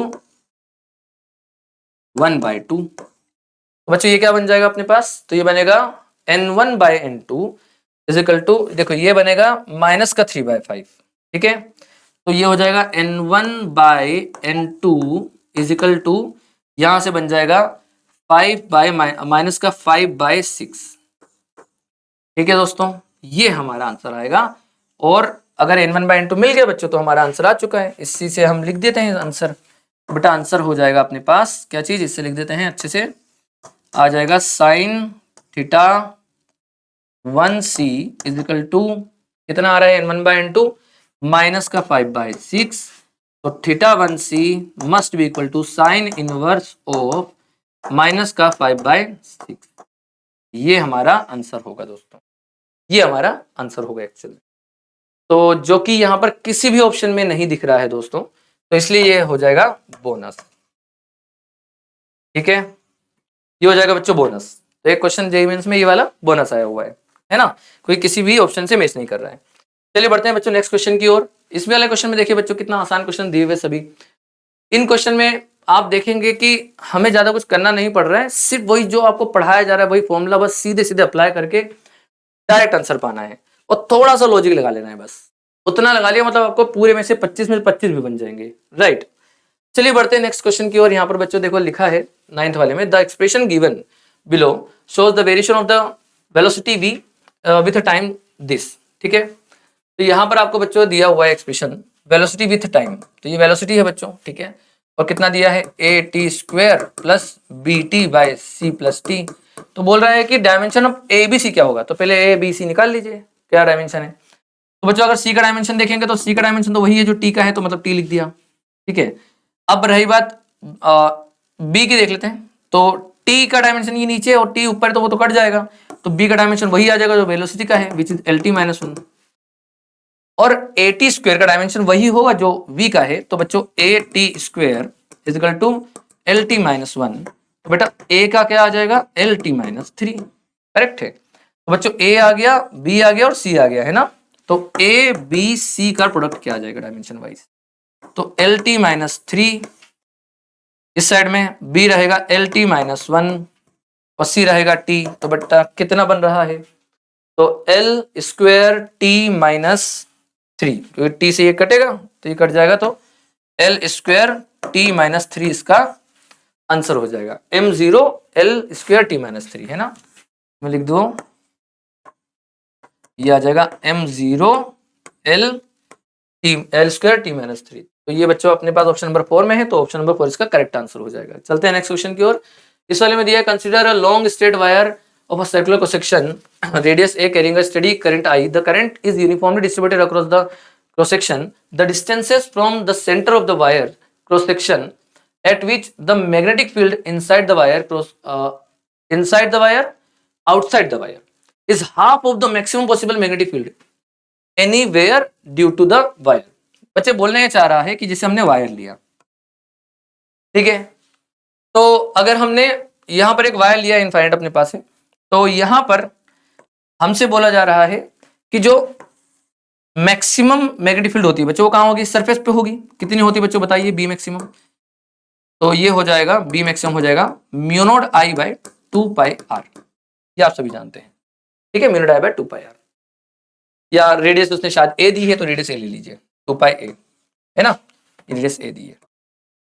तो बच्चे अब अपने से क्या कहना चाह रहा है ना कि the current is uniformly distributed cross section, the distances from the center of the wire, मतलब सेंटर ऑफ द वायर से डिस्टेंस बतानी है हमको, ठीक है, eight which the magnetic field inside और आउटसाइड में आधी मैक्सिमम की आधी हो, मैक्सिमम की आधी। तो बच्चों मान लीजिए कि हम अंदर की बात कर रहे हैं, ये यूनिफॉर्मली हमारे पास मास है, इसमें करंट दौड़ रहा है, तो बच्चों मैं मान लीजिए यहां पर कहीं हूं, ठीक है, तो कहां पर होगा इसको मैं मान लेता हूं भाई ये R1 पर होगा पॉइंट, ठीक है। तो अंदर के लिए फॉर्मूला बच्चों हम क्या लिखते हैं, तो इनसाइड में हम फॉर्मूला लिखते हैं बच्चों बी इनसाइड में, जो भी होगा बेसिकली जो भी फॉर्मूला होता है बी इनसाइड में वही चीज होना चाहिए मैक्सिमम का आधा, शायद यही बोला है भाई, अंदर किस डिस्टेंस पर मैक्सिमम फील्ड का आधा हो, तो हमने लिख दिया हमें अंदर मैक्सिमम फील्ड का आधा चाहिए, लिख दिया हमने। तो बी इनसाइड कितना बेटा, तो μ0I/2πa², ये हम जानते हैं भाई फॉर्मूला अंदर के लिए होता है, और या फिर एम्पियर सेकेंड लॉ से निकाल सकते हैं, अपॉन में is equal to half of B maximum which is कितना μ0I/2πa। तो बच्चों 2πa से 2πa कट गया, ठीक, μ0I से μ0I कट गया, तो इससे आंसर आ रहा है कितना R is equal to A R is equal to कितना बच्चों, a/2। तो a/2 अंदर में बात करें तो इनसाइड में बच्चों यहां पर मैग्नेटिक फील्ड मैक्सिमम का आधा होगा। अब बात करते हैं आउटसाइड के लिए, मतलब यहां कहीं। तो बच्चों आउटसाइड में मान लेते हैं कि भाई ये डिस्टेंस r होगी, r2 होगी, हम ये मान लेते हैं, ठीक। तो r2 होगी, तो इस जगह पर भी फील्ड वही बोलना चाह रहे हैं हम वापस से, जो हमें नीचे बोला है कि बी, भाई बी आउटसाइड जो है वो बी मैक्सिमम का हाफ होना चाहिए बच्चे। तो अगर हाफ होना चाहिए तो आउटसाइड में कितना लिखेंगे formula, mu naught I by 2πa is equal to, अब बच्चों देखिए हम r पर चाह रहे हैं, r2 बोल दिया उसको, तो r2 लिख देते हैं, r2, ठीक है। ये r1 हो गया हमारे पास, हम इसको r1 कह देते हैं नाम, है ना। तो mu naught I by 2πr2 is equal to B maximum कितना है बेटा, बी मैक्सिमम, तो म्यूनोड आई बाय कितना है 2πa। तो बच्चों 2π से 2π कट गया, म्यूनोड आई से म्यूनोड आई कट गया, तो बेसिकली r2 की वैल्यू बच्चों कितनी आ रही है, तो r2 की वैल्यू आ रही है, और इसमें हाफ भी है ना बच्चे, हाफ। तो ये आ रहा है 2a, इधर जाएगा लेफ्ट में आएगा, और r2 उधर जाएगा, तो बेसिकली 2a आ जाएगा, ठीक है। तो मतलब कि अंदर साइड में बात करें तो वो a/2 पर है, और बाहर साइड वाले में आंसर 2a होगा। तो a/2 2 है, तो बच्चों एक ही ऑप्शन में दिख रहा है, ठीक है। तो यहाँ पर आंसर आ जाएगा आपके पास ऑप्शन नंबर 1 इज करेक्ट, ठीक है। चलिए बच्चों नेक्स्ट क्वेश्चन की ओर चलते हैं। यहाँ पर तो नेक्स्ट क्वेश्चन में लिखा है consider I1 and I2 are the current flowing simultaneously in two nearby coils, ठीक है। दो कोइल है नियर बाय, और I1 I2 उसमें करंट जा रहा है, मतलब ये मान लीजिए एक कोइल हो गई हमारे पास, और एक कोइल हमारे पास इस तरह से एक और हो गई भैया। चलो इसमें करंट I1 जा रहा होगा, हम ये मान लेते हैं, इसमें करंट I2 जा रहा होगा, हम ये भी मान लेते हैं। चलो आगे बताइए क्या बोला है। बोल रहा है कि सेल्फ इंडक्टेंस इनका जो है L1 है, और अच्छा तो नियर बाय कोइल्स इस तरह से लिए कि सेल्फ इंडक्टेंस भी है उनमें, ठीक है, और म्यूचुअल इंडक्टेंस भी है। तो ठीक है, इनकी मैग्नेटिक फील्ड आपस में इस तरह से जा रही होगी, तो म्यूचुअल इंडक्टेंस 1-2 बनता होगा, ये ऐसा कह रहे हैं। बोल रहे हैं inductance of the coil 1 with respect to the coil 2 is M12। तो बोला है then the value of induced EMF in the coil 1। तो बच्चों इंड्यूस्ड ईएमएफ बताना है कोइल 1 में। तो बच्चों पहले तो बताओ कि इस कोइल 1 में, ये जो कोइल है 1, इसमें फ्लक्स कितना है। अगर फ्लक्स लिख देंगे तो हम उसको डिफरेंशिएट करके हमारा ईएमएफ लिख देंगे भाई। तो फ्लक्स क्या लिखोगे आप इसका, ठीक है। तो एक तो बच्चों अगर खुद का करंट वेरी कर जाए तो उसमें एक तो भैया फील्ड आएगा खुद का, ठीक है, तो ईएमएफ उसके कारण भी आएगा। खुद का अगर करंट को बदला जाए, इसमें दिख रहा होगा आपको करंट यहाँ पर बदल रहा है बच्चों, ठीक है। तो करंट जो फ्लो हो रहा है वो अगर चेंज कर दिया जाए तो खुद के अंदर ही वो जनरेट हो जाएगा इंड्यूस ईएमएफ, तो खुद का तो आना ही चाहिए, प्लस सामने वाले के कारण, ये सेकंड वाले कोइल के कारण जो इसमें म्यूचुअल इंडक्टेंस हो रहा होगा वो भी इसमें आएगा। तो पहले तो मैं फ्लक्स लिखने जा रहा हूं भाई साहब। यहां पर फ्लक्स जो जा रहा होगा एक तो खुद के कारण हो जाएगा Li, ठीक है। तो Li जिसमें L होगा इसी का इंडक्टेंस, मतलब L1 इंटू I1, ये होगा हमारा पहला, इसके अंदर खुद का, प्लस बच्चों इसकी खुद की फील्ड इस वाली सेकंड वाली की फील्ड इसमें जा रही होगी, तो म्यूचुअल इंडक्टेंस इंटू I2, और ये 1-2 हो जाएगा। सही बात, 1 के रिस्पेक्ट में 2 का म्यूचुअल इंडक्टेंस ये लिखा हुआ है भाई, उन्होंने बोला है।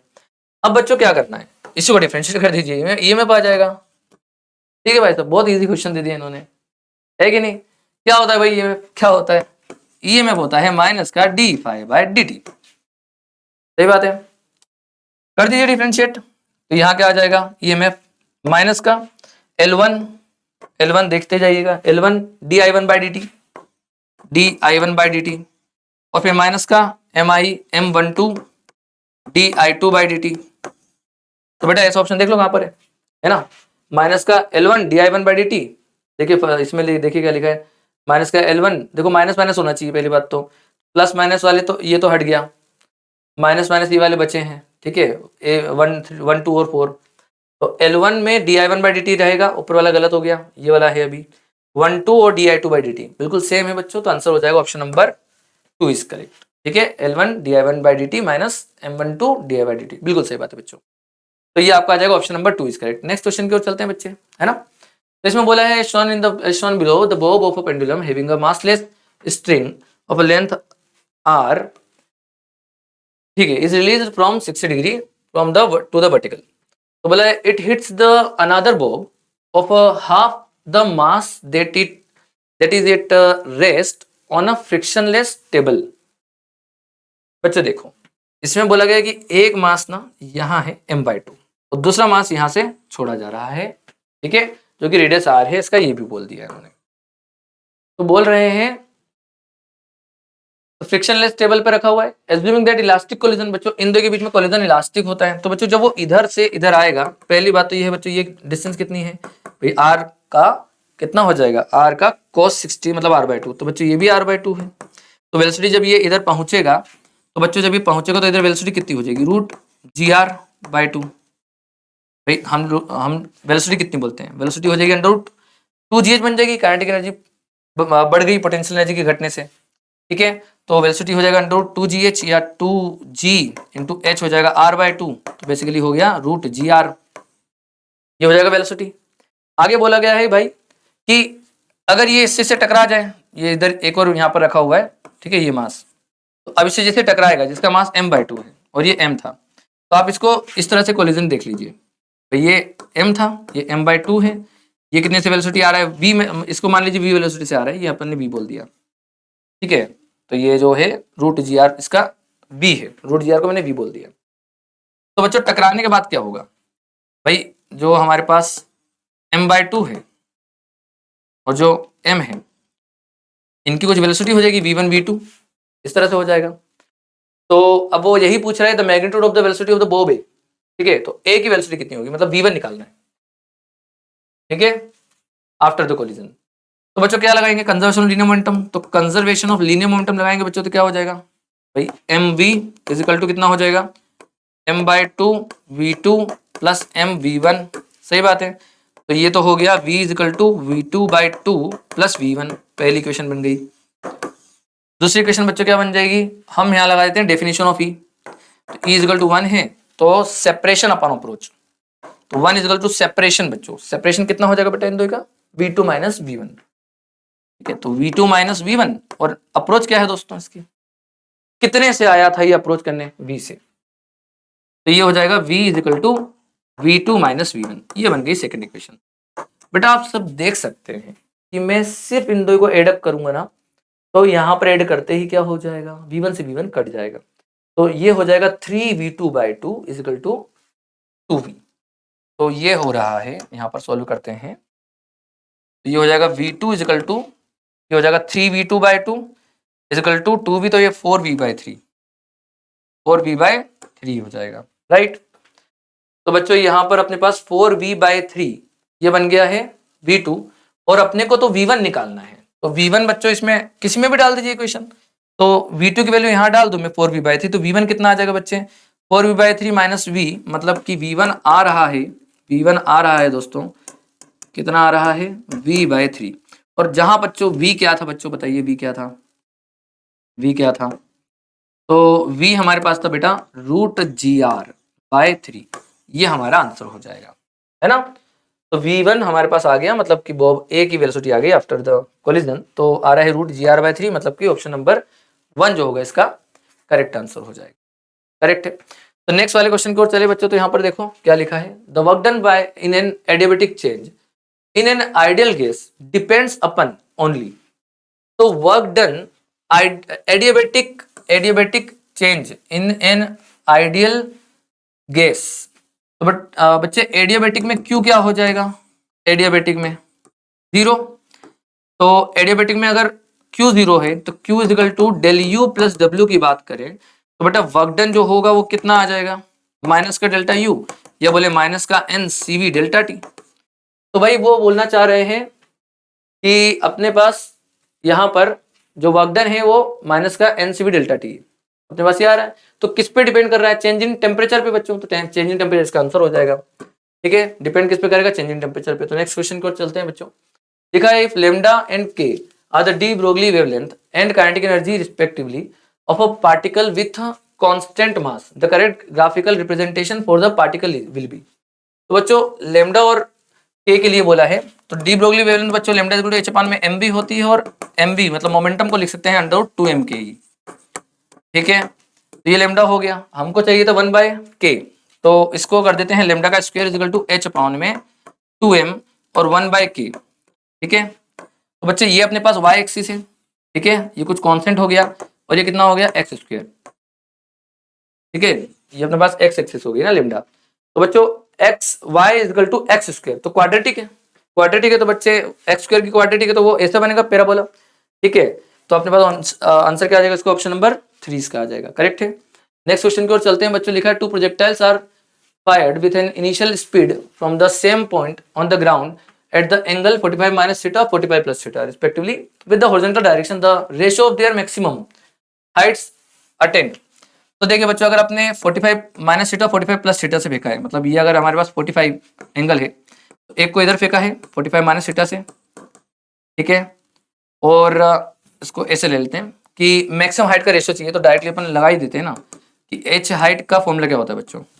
तो हम बोलेंगे you square sine square theta by 2g, जिसमें प्रोपोर्शनलिटी है किसमें, सिर्फ और सिर्फ साइन स्क्वायर थीटा पे। ठीक है, you square sine square theta, sine square theta पर प्रोपोर्शनल है, तो भाई h1 बाई h2 क्या हो जाएगा बच्चों, साइन।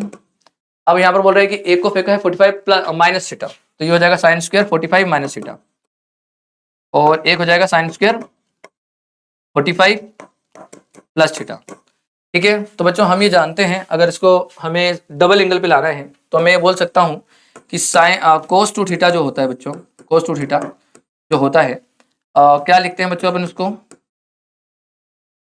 कोस टू थीटा होता है हमारे पास 1 minus 2 sine square theta, 1 minus 2 sine square theta. ठीक है, ये हम लिख सकते हैं, या हम बोले कि भाई साइन स्क्वायर थीटा को क्या लिख सकते हैं, तो बोलेंगे 1 माइनस कोस 2 थीटा बाई 2, इसको यहाँ पर लिख दीजिए बच्चों साइन स्क्वायर को।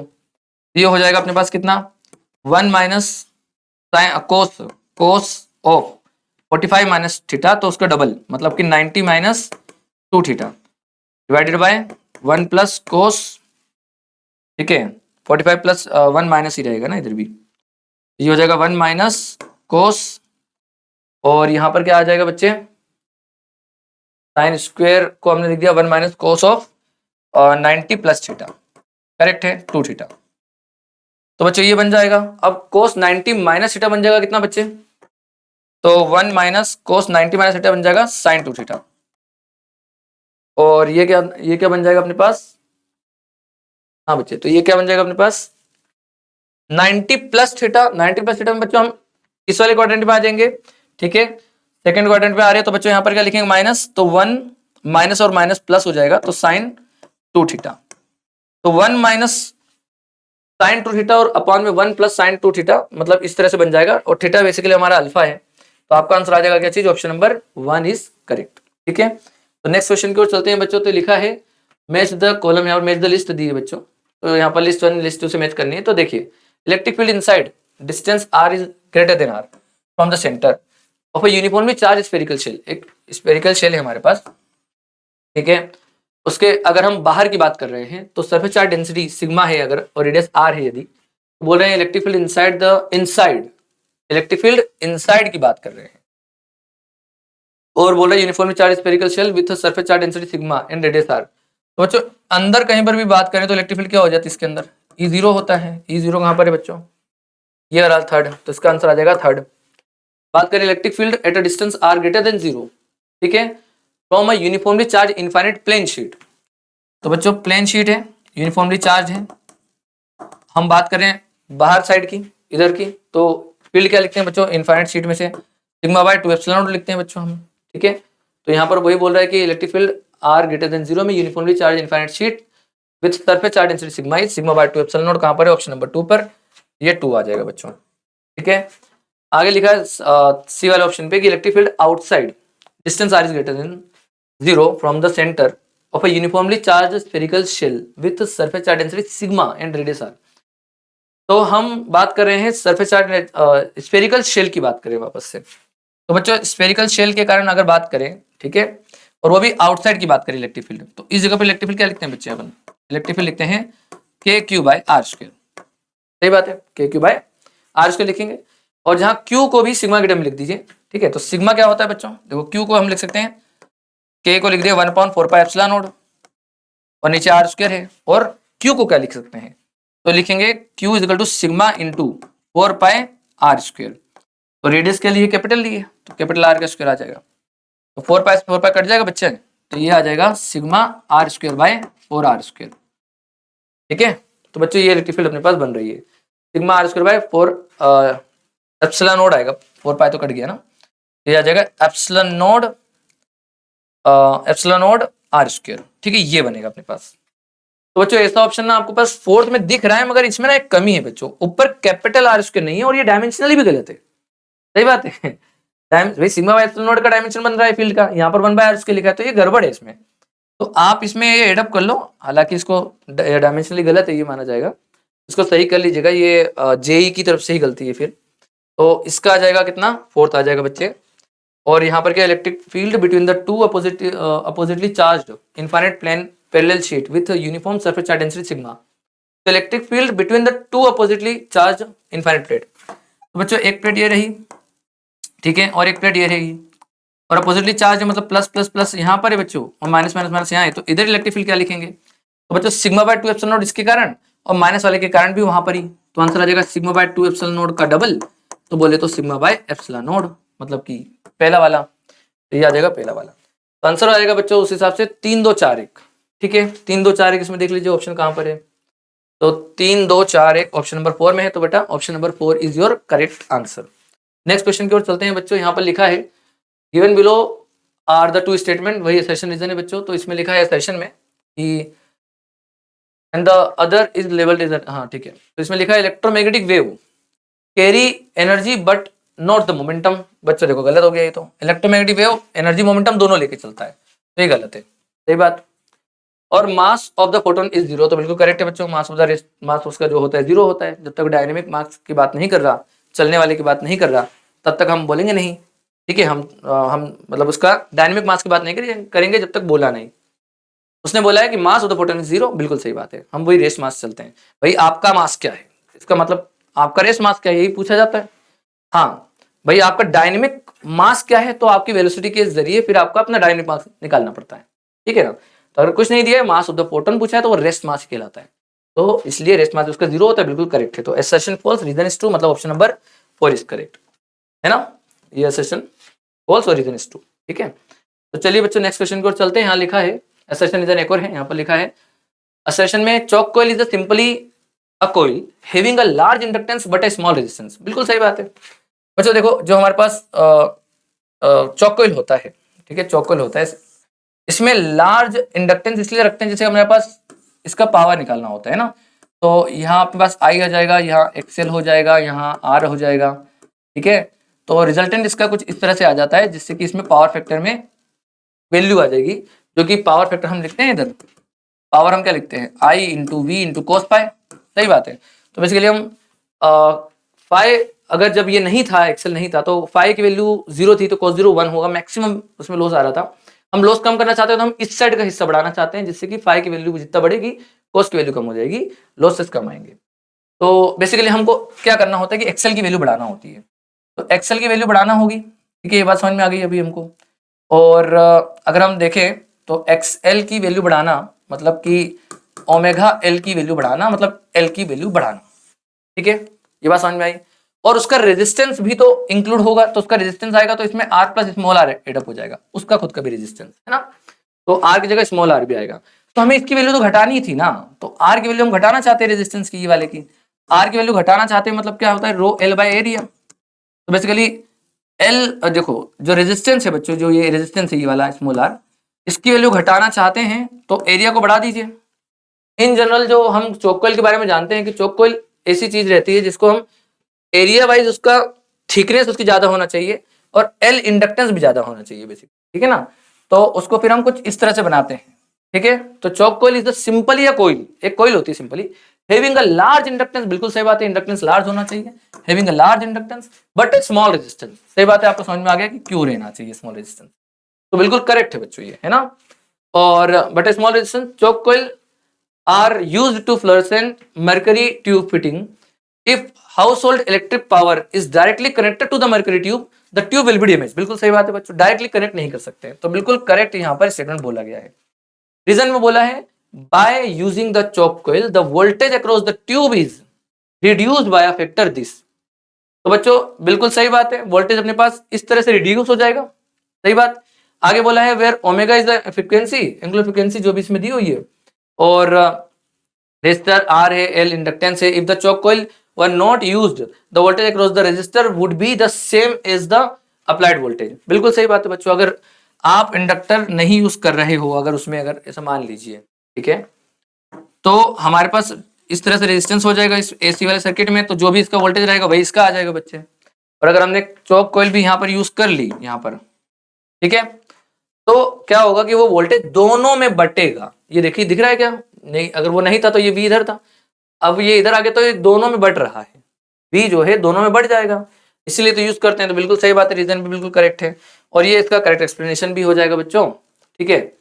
तो यहाँ पर अपने पास ऑप्शन देख लीजिए, ऑप्शन यहाँ पर क्या होगा, assertion reason both are true and reason is correct explanation of the assertion, मतलब option number 3 is correct.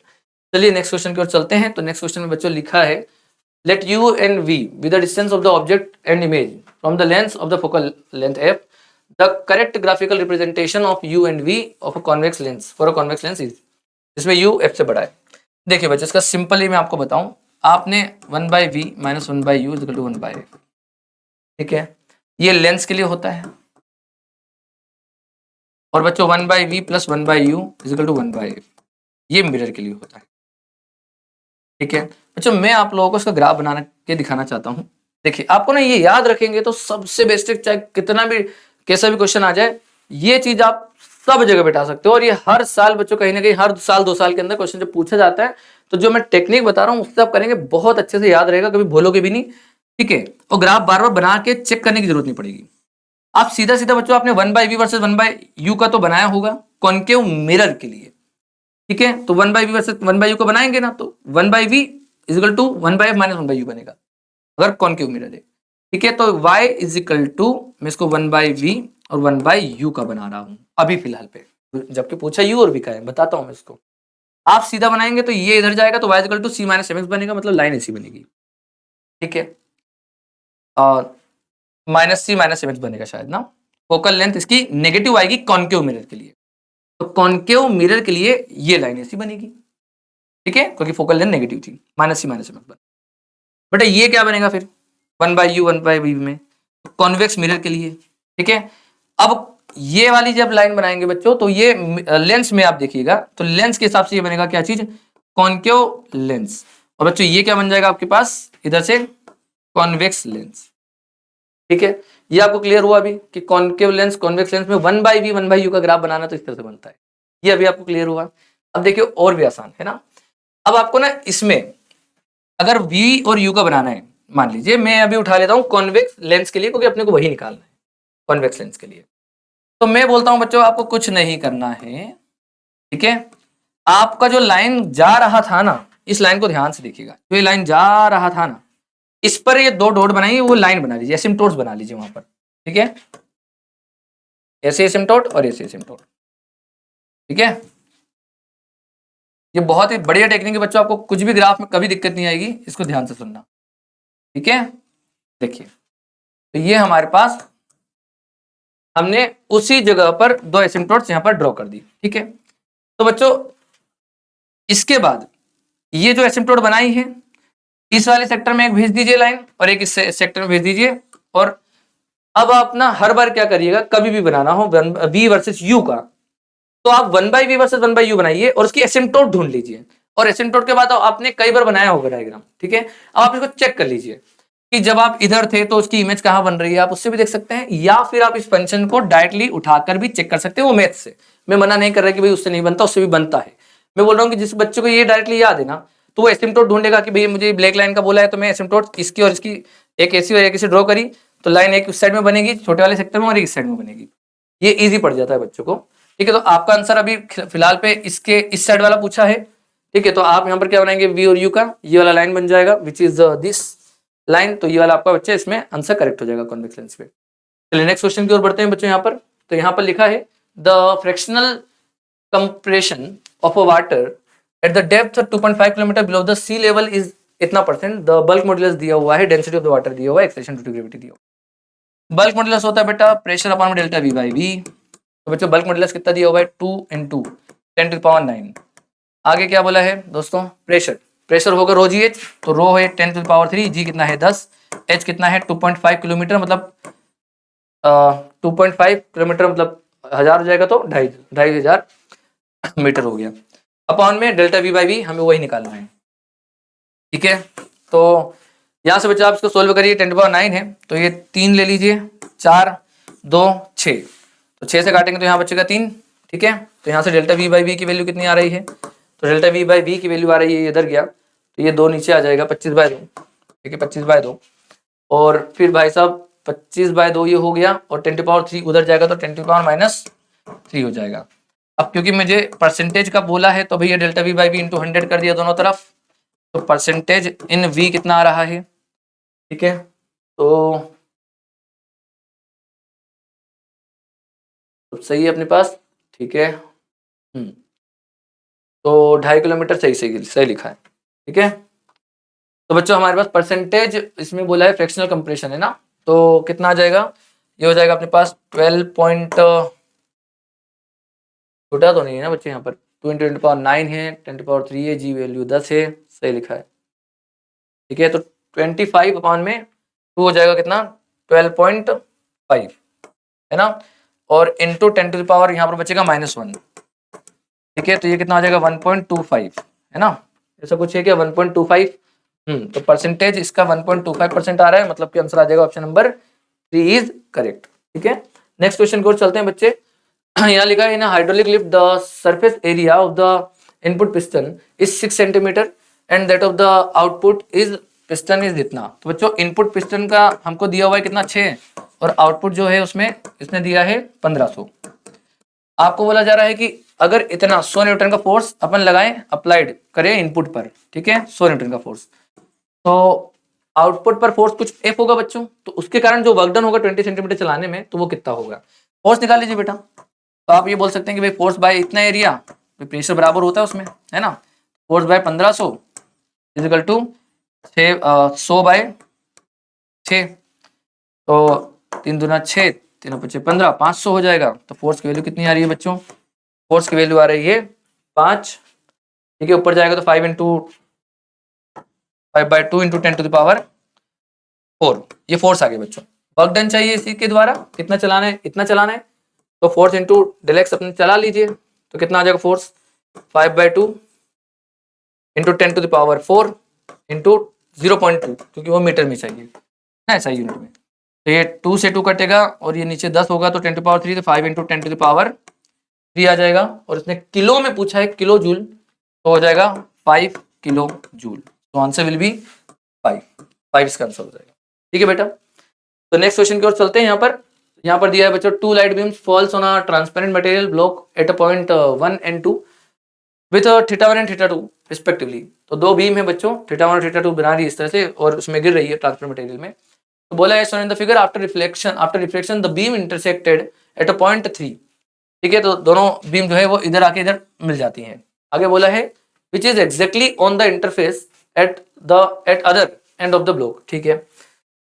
Given that the distance between the 1 and 2 is the d = 4√3, मतलब ये डिस्टेंस बच्चों 1 2 के बीच की दी है 4√3, तो लिख दिया 4√3, ठीक है। तो यहाँ पर बच्चों बोला है कि θ1 θ2 दोनों ही इतने के बराबर हैं, तो where the reflective index of the block n2 is greater than n1, ठीक है, reflective index of the outside medium, मतलब ये ज्यादा डेंस है आउटसाइड से। तो बोला है then thickness of the block is, इसकी थिकनेस बतानी है। देखिए बच्चों बेसिकली हो क्या रहा है, ये ऐसा आया और ये इधर कहीं आया, तो ये भी इधर कुछ इस तरह से ही है, और ये कुछ ऐसा है। ये एंगल θ1 था, ये एंगल θ2 था।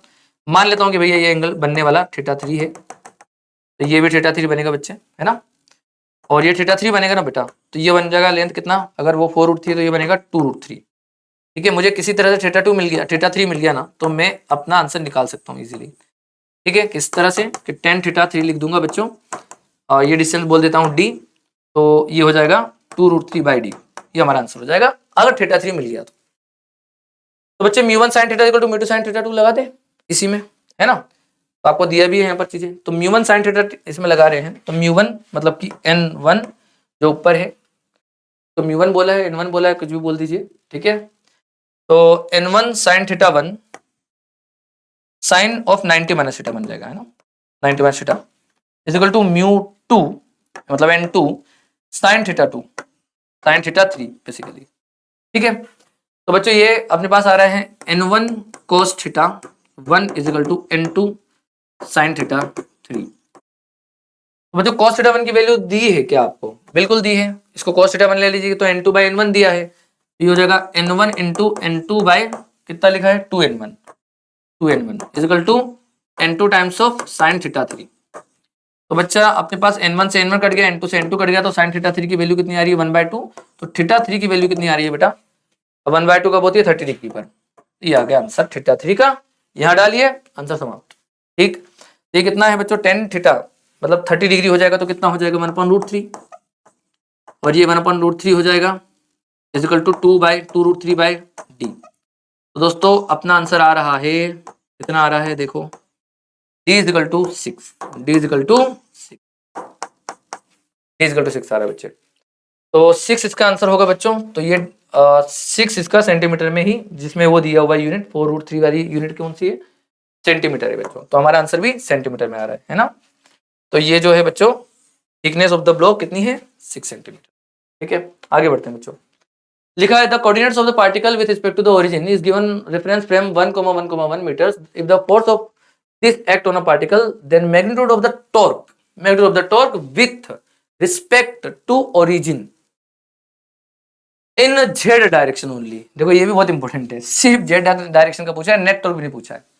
तो बच्चा टॉर्क क्या होता है? R cross F. मतलब अब क्या चाहिए, इतने इजी क्वेश्चन पूछे गए हैं भाई, आर क्रॉस एफ। तो बच्चों आर क्रॉस एफ निकालेंगे कैसे? ओरिजिन से 1,1,1 बच्चों क्या हो जाएगा 1,1,1 आर लिख दिया, एफ लिख दीजिए बच्चों 1 - 1 + 1। ठीक है, 1 - 1 और +1। तो बेटा अपने को ना सिर्फ के कैप कैलम खोलना है, इसमें के कैप कैलम है ना। तो के कैप में अगर अपन देखेंगे तो क्या हो जाएगा प्लस माइनस प्लस, इसमें खोल दिया, ये रो कॉलम गया तो हो जाएगा 1 × -1 -1 और -2। तो -1 ऑफ -1 बन जाएगा, तो बन जाएगा -2 के कैप। के कैप में कितना है बच्चों टॉर्क? तो 2 यूनिट है, तो 2 यूनिट इसका आंसर हो जाएगा। इजी, खत्म, इतना इजी क्वेश्चन पूछा गया है ना। चलिए नेक्स्ट क्वेश्चन की ओर चलते हैं। यहाँ पर क्या लिखा है, ये भी इजी लग रहा है। देखिए container of a fixed volume, volume fix है मतलब वॉल्यूम कांस्टेंट हो गया, contains a gas 27 degree Celsius पे मतलब 300 केल्विन हो गया बच्चों। To double the pressure, pressure को डबल कर दिया जा रहा है। तो सुनिए बच्चों PV इज इक्वल टू nRT और वॉल्यूम तो कांस्टेंट है, तो P1/T1 is equal to P2/T2। बोला जा रहा है कि प्रेशर अगर P था और टेम्परेचर 300 केल्विन है, बाद में प्रेशर 2P कर दिया तो टेम्परेचर कितना हो जाएगा, यही पूछा उसने। The temperature of the gas should be, मतलब P से P कट करिए, T डैश की वैल्यू कितनी आ रही है 600 केल्विन। तो बेटा 600 केल्विन है, मुझे तो आंसर डिग्री सेल्सियस में पूछा जा रहा है। तो मुझे ये गलती कभी नहीं करना कि भैया 600 ही मार दिया आंसर। ठीक है, इंटीजर टाइप है भाई, 327 डिग्री सेल्सियस इसका आंसर हो जाएगा, है ना। तो यहाँ आ जाएगा 327। ठीक है, तो ये भी अपना आंसर खत्म हो चुका है। इजी क्वेश्चन बच्चों। अब चलिए लास्ट क्वेश्चन की ओर चलते हैं। यहाँ पर तो लास्ट क्वेश्चन बच्चों अपने पास दिया है, लिखा है the maximum speed of the boat still water पे 27 किलोमीटर पर आवर दी हुई है। स्पीड जो है हमारे पास बोट की मैक्सिमम वो कितनी हो सकती है 27 किलोमीटर पर आवर। बोला है now this is moving in a down stream river which is 9 kilometre per hour. तो बच्चों 9 किलोमीटर में अगर नीचे जा रहा है तो वो एड अप हो जाएगा, टोटल कितना हो जाएगा 9 7 16 36 किलोमीटर पर आवर। और मैं अगर देखो तो 5/18 से मल्टीप्लाई करेंगे तो 10 मीटर पर सेकंड इसका वेलोसिटी हो जाएगा along the direction of flow. A man in a boat throws a ball vertically upward. एक बॉल बच्चों यहाँ से फेंकी जाती है ऊपर की तरफ विद स्पीड ऑफ 10 मीटर पर सेकंड। बच्चों 10 मीटर पर सेकंड से फेंकी जा रही है। ग्राउंड के स्पेक्ट में मैं अगर देखूं तो बच्चों अगर मैं यहाँ पर खड़ा हो जाऊं तो यहाँ पर बच्चों आप क्या बोलोगे, अगर ये खड़ोगे यहाँ पर देखेगा तो ये देखेगा कि भैया ये जो बॉल ऊपर 10 से फेंकी गई है 10 से आगे भी जा रही है क्योंकि बोर्ड जा रही थी, करेक्ट है। तो अभी आगे बोला है अभी the range of the ball observe by the observer at rest on the river bank. मतलब अगर ग्राउंड पे कोई पर्सन, मतलब यही वाला पर्सन की बात हो रहा है, ठीक है, तो यही वाला पर्सन है जो बात हो रही है, ये अगर देखे तो रेंज कितनी आएगी, बहुत ईजी है। फिर तो रेंज का फॉर्मूला लगा दीजिए या बोल दीजिए जितनी देर में ऊपर से नीचे आएगा उतनी देर में कितना आगे बढ़ जाएगा।